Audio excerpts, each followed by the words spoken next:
తెలంగాణలో వనదేవతలన్నా లేదంటే ప్రకృతి దేవతలు అన్నా కూడా మనకు గుర్తొచ్చేది సమ్మక్క సారక్క.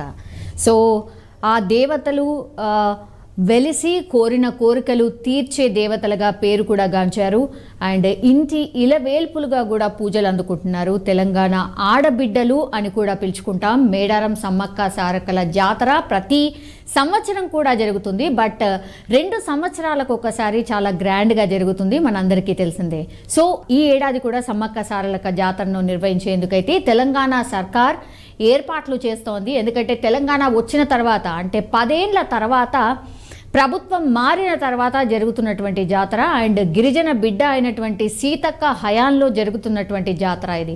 సో ఇందులో భాగంగానే ఈరోజు మేడారం జాతరకు సంబంధించిన మేడారం మహాజాతర పోస్టర్ను అంబేద్కర్ తెలంగాణ రాష్ట్ర సచివాలయంలో తెలంగాణ ముఖ్యమంత్రి రేవంత్ రెడ్డి ఆవిష్కరించారు. మనం చూస్తూ ఉన్నాం విజువల్స్లో.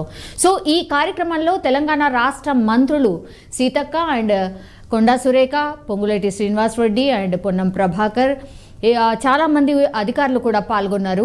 అయితే నిన్న మేడారం జాతర పనులు ఎలా జరుగుతున్నాయో తెలుసుకునేందుకు మంత్రి సీతక్క, జిల్లా కలెక్టర్ త్రిపాఠి అండ్ జిల్లా ఎస్పీ సభరీష్తో కలిసి ఆకస్మికంగా తనిఖీ చేశారు. అంటే రెగ్యులర్గా సీతక్కనే అక్కడ ఉన్నటువంటి పనులు ఎలా జరుగుతున్నాయి, ఏంటి, మేడారానికి సంబంధించి జాతర ఏర్పాట్లు ఎలా జరుగుతున్నాయి, భక్తులు అధిక సంఖ్యలో వస్తుంటారు కాబట్టి దానికి సంబంధించిన ఏర్పాట్లు ఎలా జరుగుతున్నాయని పూర్తిగా రెగ్యులర్గా వెళ్ళి విజిట్ చేస్తూ వస్తూ ఉన్నారు.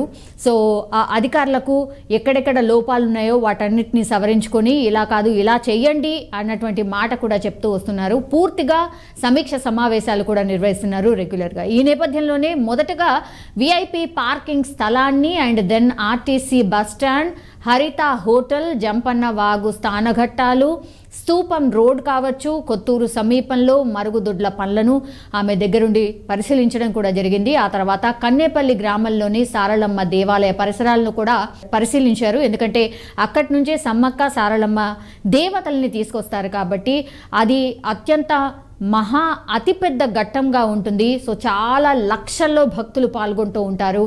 సో ఆ దేవాలయం దగ్గర నుంచి గద్దెల వరకు చేరుకునే వరకు కూడా పూర్తిగా ఏర్పాట్లు ఎట్లా ఉండాలి ఏంటి అని ఆమె దగ్గరుండి అధికారులకు అండ్ పనులు జరుగుతున్న తీరును పూర్తిగా ఆమె పరిశీలించి వచ్చారు. దెన్ అక్కడ స్థానిక పూజారితో కూడా మాట్లాడారు సీతక్క. దేవాలయ సమీపంలో మరుగుదొడ్లు కావచ్చు, తాగునీరు కావచ్చు అండ్ లైటింగ్ ఏర్పాట్లు కూడా చేయాలని కోరారు. ఎందుకంటే ఆ 3-4 రోజుల పాటు జాతర ఎప్పుడైతే జరుగుతుందో ఆల్మోస్ట్ కోటికి పైనే భక్తులు హాజరవుతూ ఉంటారు. మహాజాతర గిరిజన జాతరగా పిలుచుకుంటారు కాబట్టి ఒకేసారి అంత చిన్న ప్లేస్లో అన్ని లక్షల మంది ఆర్ దగ్గర 1 కోటి మంది వస్తారు కాబట్టి తాగునీరు, మరుగుదొడ్లు, లైటింగ్ ఏర్పాట్లు కావచ్చు, రోడ్స్ కావచ్చు, వాళ్లకు చేసే వసతులు కావచ్చు, అవన్నీ కూడా సక్రమంగా జరుగుతున్నాయా లేదా అండ్ సెక్యూరిటీ వైజ్గా కావచ్చు, విఐపీస్ చాలామంది వస్తుంటారు కాబట్టి వాళ్ళకు సంబంధించిన ఏర్పాట్లు ఎట్లా ఉన్నాయి ఏంటి అనేది రెగ్యులర్గా విజిట్ చేసి చూస్తూ ఉన్నారు. అలానే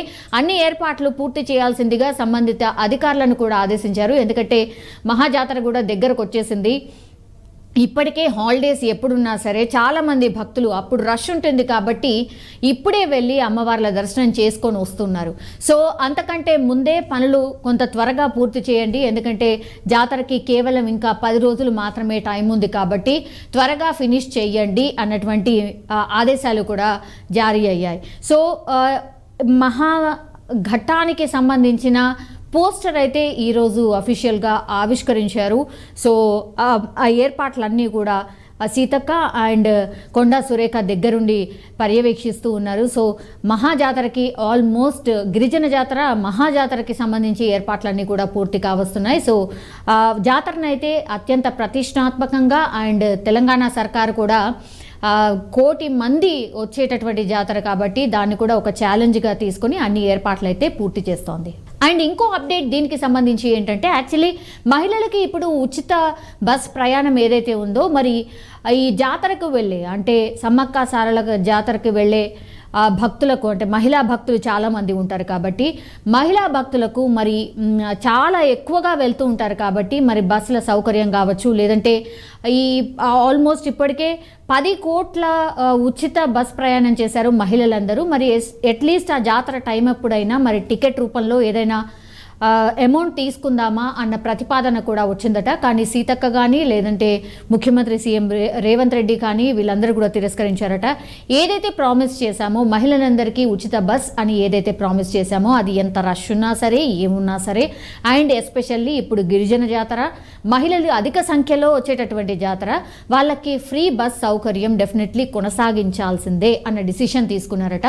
సో జాతరకి ఫ్రీ బస్సెస్ ఉంటాయా లేదా అన్న డౌట్ చాలా మందిలో ఉంది. కానీ సర్కార్ ఆల్రెడీ డిసిషన్ తీసుకుంది. సో మేడారం జాతరకి కూడా ఉచిత బస్ సౌకర్యం మహిళలందరికీ ఉండబోతోంది. కానీ బస్సుల సంఖ్య చాలా ఎక్కువగా పెంచబోతున్నారట. 6,000 స్పెషల్ బస్సులని రన్ చేయబోతున్నారట. అంటే ఎవరైతే సొంత వాహనాల్లో వస్తారో వాళ్ళు వచ్చినప్పటికీ కూడా జస్ట్ మేడారం జాతరకి మాత్రమే వెళ్ళే బస్సుల సంఖ్య, ఎక్స్క్లూజివ్గా స్పెషల్ బస్సుల సంఖ్య 6,000గా డిసైడ్ చేసిందట సర్కార్. మరి ఇవి కూడా సరిపోతాయా లేదా, ఒకవేళ సరిపోకపోతే కూడా